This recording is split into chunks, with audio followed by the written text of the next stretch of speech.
to me again, that scene. How did you and Denzel and Derek Luke prepare that scene? Tell me about that. Well, when I first auditioned for the scene, it was one of those scenes that I read and thought, you want me for this? I mean, the woman, she had no teeth. Literally, that's how she was described. You know, she had like 2 front teeth and, you know, she's a crack addict, and there were all these lines that she was saying, and it was just hysterical. I remember when the scene was first written, it was like, oh my God, you my son, and oh, where were you, and da-da-da, and she had, you know, the teeth missing, and just, I was like, you know, that along with the teeth missing and something, I just couldn't go there. It was just disingenuous to me. So how did you talk Denzel into another route? Well, I just said I'd rather say nothing. And I think, here's my take on acting. Sometimes I think characters talk too much. I don't think we talk that much in life. I don't think we explain ourselves that much in life. And because I know something about characters or people who face addiction, I know that they are not demonized. They're not demons. They're people who kind of have fallen into a certain circumstance in their lives. So I wanted to create that. And so I imagined what this woman would do if she somehow was faced with a son that she had given up. And I imagined that the #1 feeling she would feel was shame, of course, regret. She is, after all, a mother. Mixed with anger. And I wanted to create all those emotions in that one scene, because I know that to be true, because I know this woman. And Denzel, because he is an actor, is very much about authenticity. He's really about authenticity. He won't do it if it's not authentic. As a matter of fact, with this scene, we shot it in a condemned building, and when the set designer had built this apartment, and there was just crap all over the walls, food and trash on the floor. And he said, are you kidding me? Oh yeah, she's a crack addict, but there's some attempt. There's some attempt to kind of show face. And so we had to kind of postpone the scene for a day while we kind of fixed the apartment up a little bit to show that there was a human presence in there and not an animal. So how did you and Todd Haynes get together, and how did you feel about playing a maid? I mean, she really was. Yeah, she was a maid. I didn't feel so great about playing a maid. I didn't. I have to be honest with you. But the thing about Sybil is, what made me okay with it is she was a character that was throughout the story, and once again, I felt like I knew her. You know, I just felt there was a simplicity about her that and I felt like I could do something with that. You know, I'd gotten to that point in my career. Well, I'd gotten beyond that at this point, but at that point, I really was at the point where I said, okay, if I could do something with a character, then I'll take it. That it was not an option at that point in my career to just kind of look at a role and say, okay, well, you know what, if you're not giving me the autobiography of Miss Jane Pittman, or my Iron Reed, or my Sophie's Choice, and I'm not going to take it because I would still be waiting in the unemployment line in New York City. That I had to feel like, okay, if you've given me the clay, right, then I can mold it into something, and I could mold this into something. So you ended up playing a number of different roles with George Clooney and Steven Soderbergh, and we have some more clips coming up for Solaris and Syriana. Let's look at those.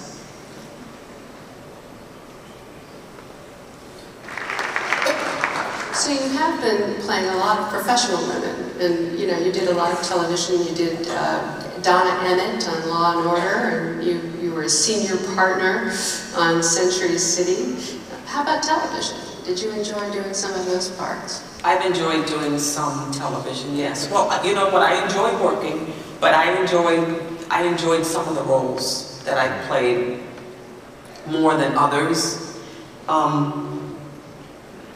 I loved playing the serial killer on Law and Order Criminal Intent. And, you know, I say that because, you know, once again, you know, so seldom are you given something to sink your teeth into. And oftentimes with women of color, with people of color, you know, the image and the message become bigger than the person or the character. That sometimes we want to play the professional person who always wins in the end, you know, always knows what to say. I always say doesn't need God or Buddha or Jesus because they have the answers to everything. And it's really a great pleasure to play people who are messy,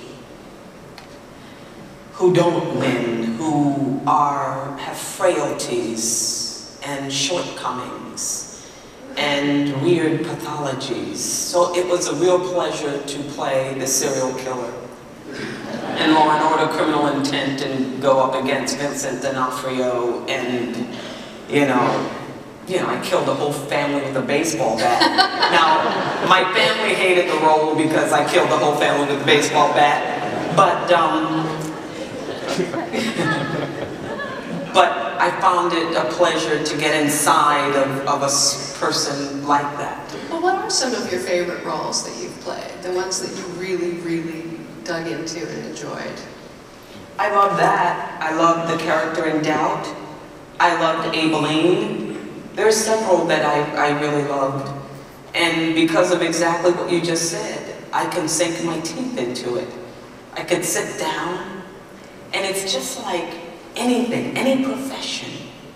It's like if you had a scientist, anybody who's going to work every single day, after a while you need a challenge. You need something to wake you up.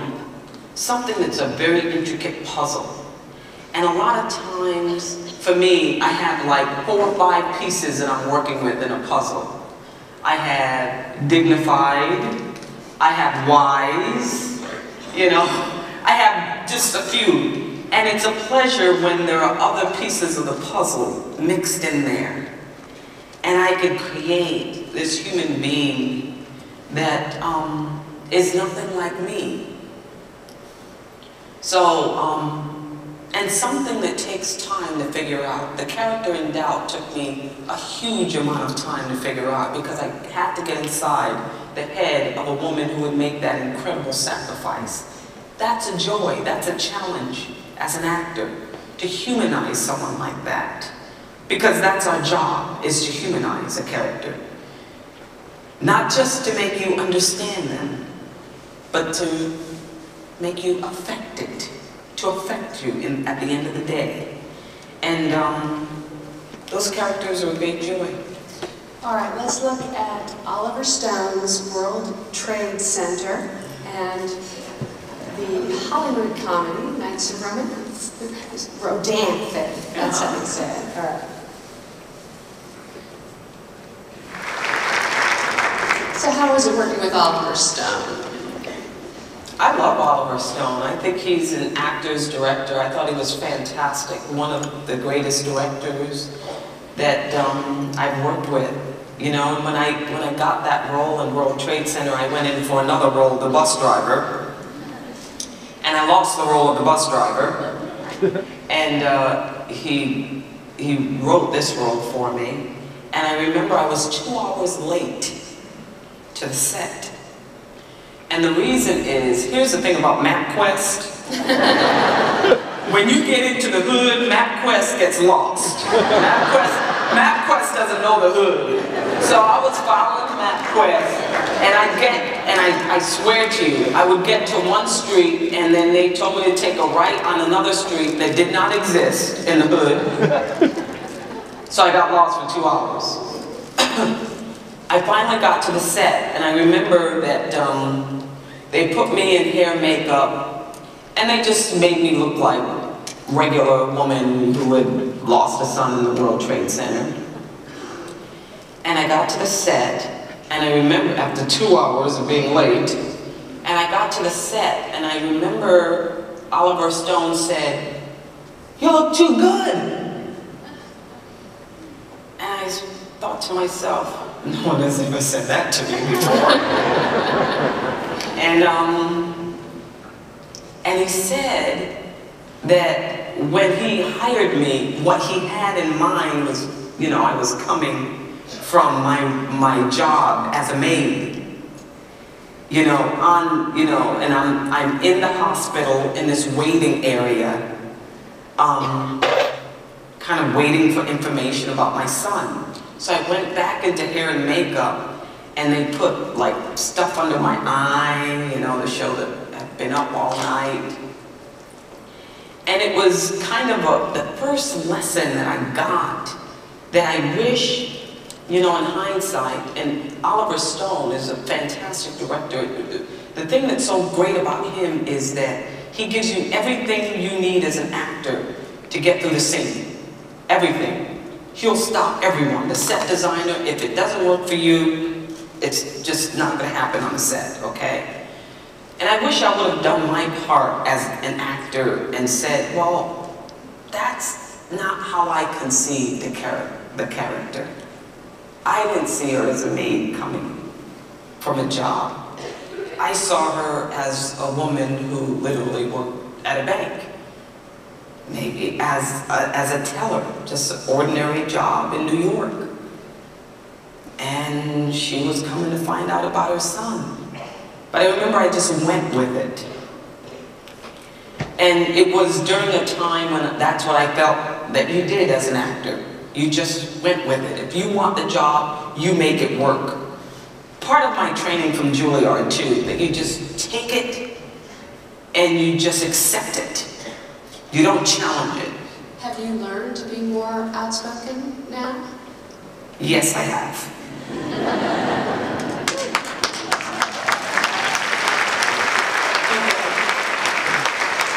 So let's move on to the romance, Night in Rodin.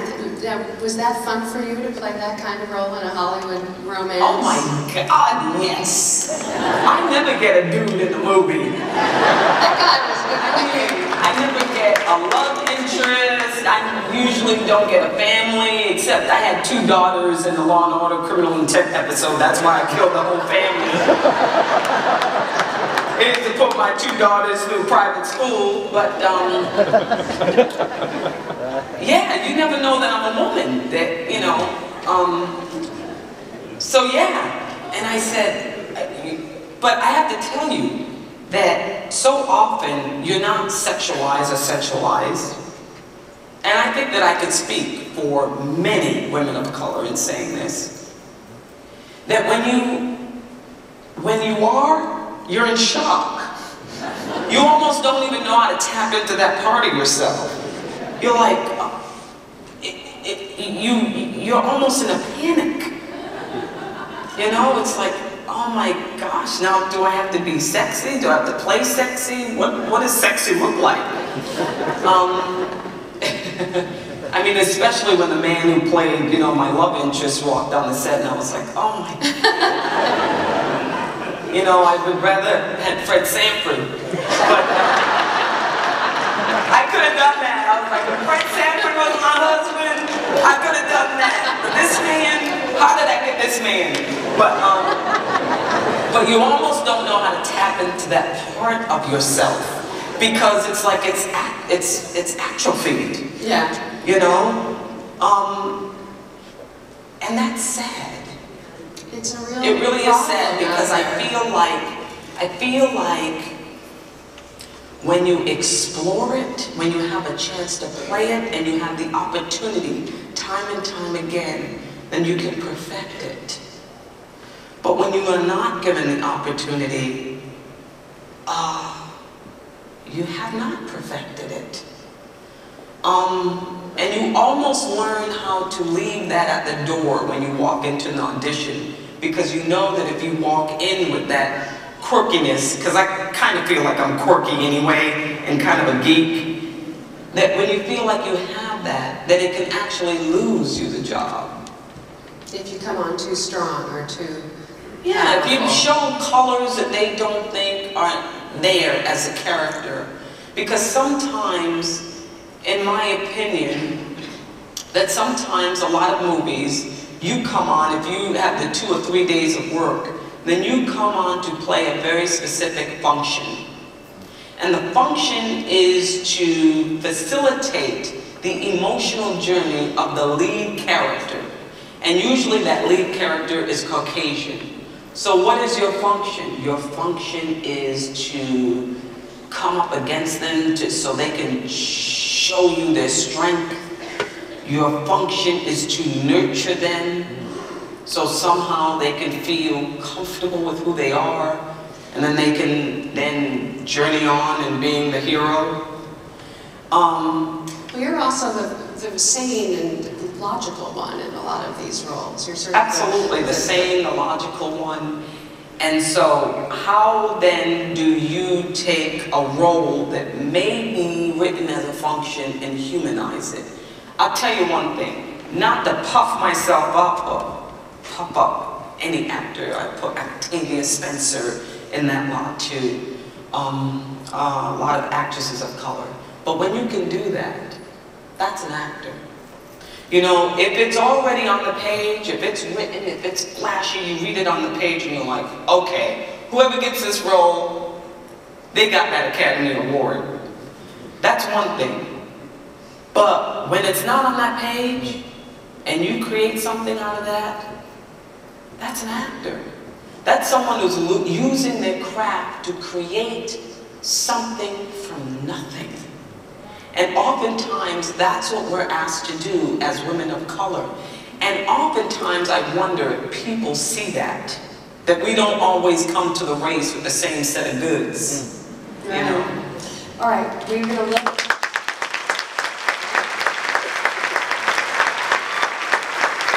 You mentioned that, so let's look at the clip, and then we'll talk about it a little more after that.